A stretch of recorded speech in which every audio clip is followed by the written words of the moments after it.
For the last 4 months, protesters have been rallying in Hong Kong. First, against a proposed bill that would have allowed the extradition of Hong Kong residents to the Chinese mainland to face criminal trials. That bill has now been withdrawn, but protesters remain on the streets, asking for more demands to be met, including greater democratic freedoms and an inquiry into alleged police brutality. The protests have been watched around the world, with videos uploaded daily showing highly organised groups in the airport, on roads, and even in the legislature.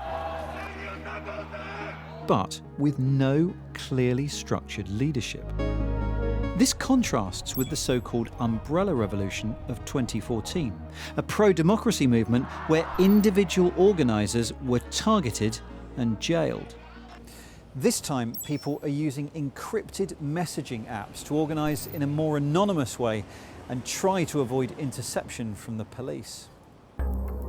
China is a world leader in facial recognition, surveillance and artificial intelligence technology, so it's not unthinkable that they've found workarounds to keep an eye on the apps. Danny Vincent is in Hong Kong and he met 2 protesters who were trying to organise without being identified. A smart lamppost being kicked to the ground and opened up by protesters. Hong Kong authorities say they are used for monitoring the weather, pollution and traffic.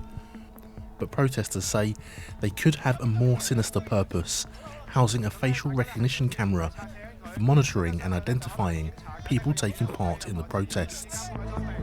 They sawed it down to see what was inside. They claimed to find computer chips made by a mainland company linked to surveillance. I think the guys in the front line that took down that surveillance camera, they understand it might be a surveillance system that is monitoring its people, but they actually might not know the entire technology behind it. Lasers are another way protesters are using relatively low-tech solutions to disrupt the surveillance of the police en masse. The laser pens are used because if you point it directly to a camera, it will make the sensor of the camera a little bit unstable. It might buy time for us. It might disrupt the police from chasing us. Hong Kong has seen months of protests. These protests have not been organised by individuals. They've been organised by tens of thousands of people online, and tens of thousands of people have also taken to the streets. Much of the organisation has been done using online forums and encrypted messenger apps like Telegram. This IT professional and protester has asked us to call him Tony. He's a member of several groups planning protests over Telegram group chats. Some of these groups have tens of thousands of members. The last time Hong Kong has had such large-scale protest was during the Occupy Central movement, or the Umbrella Revolution. That movement had a leader. The government has targeted that organization afterwards. So this time around, people see that it is safer to participate in this movement without identifying themselves.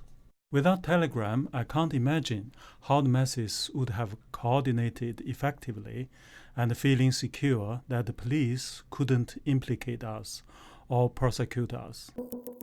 Some go to even further lengths to protect their digital footprint. Meet Alex. The phone I use is just a normal Android phone from Samsung that has got a military-grade security. It works as a secondary Android. It is behind the primary Android system. It's 2 separate systems. There's a lot of passwords you have to input in order to get into that secondary Android. It is military-grade protected. It's very difficult for the police to trace me digitally. He suspects the authorities are also becoming increasingly tech-savvy. Many have long suspected a loophole in the popular messenger app, which could allow the government to monitor the communication despite its encryption. We suspect that the government has been importing all of the Hong Kong phone numbers into the Telegram, or the police force Telegram account to help them pinpoint which person is involved in that kind of speech or involved in that conflict. Telegram claims it's now fixed this loophole, but fixed or not, protesters are developing other methods of communication. These include using AirDrop on iPhones and the BridgeFi app, both over Bluetooth. BridgeFi uses peer-to-peer mesh networking and doesn't need the internet to work. Still, these apps may not be completely surveillance-free. Sometimes face-to-face communication is the only means available. If the internet is not good and it is not feasible for us to grab our phone, it is better to do it in the field. This movement has also become an information war between the protesters and police. Protester scouts take photos of police locations and spread the information online. After more than 15 weeks of protest, this movement shows little sign of slowing down.